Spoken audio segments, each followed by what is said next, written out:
ये दरख्त कितना खूबसूरत है। आरेस, एक आइडिया है आपके लिए, एक चैलेंज है बेटा। इस तरह पे चढ़ सकते हैं आप। वैसे तो इस पे चढ़ना कोई मुश्किल काम नहीं है, चढ़ूंगा। मैं तो इससे बड़े बड़े दरख्तों पे चढ़ चुकी हूँ। आज देखते हैं कि आरेस चढ़ सकते हैं, चढ़ सकते हैं। और कितनी देर में, टाइम क्या होगा, हम काउंटिंग करें? चले मैं 10 तक काउंट करूंगी। वो ऊपर तक पहुंचना है। अभी अभी भी नीचे नीचे, अभी तो स्टार्ट ही नहीं किया। ये क्या बात हुई? चले 1 2 3 4 5 6 7 8 9 10। एक स्टेप पीछे हो। चलो या कर लिया, चलो काफी हद तक कर लिया, वेल डन। अच्छा अब ये चैलेंज है, उधर से उधर जा सकते हो दूसरे उस पे 3 तक, जस्ट 3 काउंट करूंगी, दूसरी शाख पे जाना है वही से। नहीं वो ऐसे नहीं जा, नहीं वो पीछे है ना। आप 3 तक काउंट करें। हाँ चलो स्टार्ट हो गया। 1 2 3।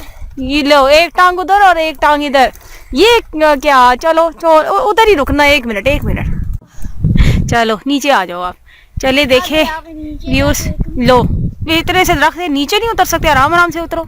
अरे साहब ने नहीं, जंप करोगे नीचे कर सकते हो तो कर लो, लेकिन यहाँ कांटे होते हैं ना, कर सकते हो तो कर लो।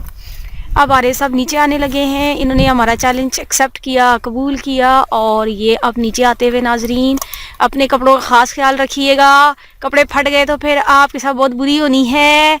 और अपने कपड़े बचाते हुए, अपने आप को बचाते हुए कहीं खराश वाश ना लगे। और ये आरे साहब कामयाबी से लैंड कर गए।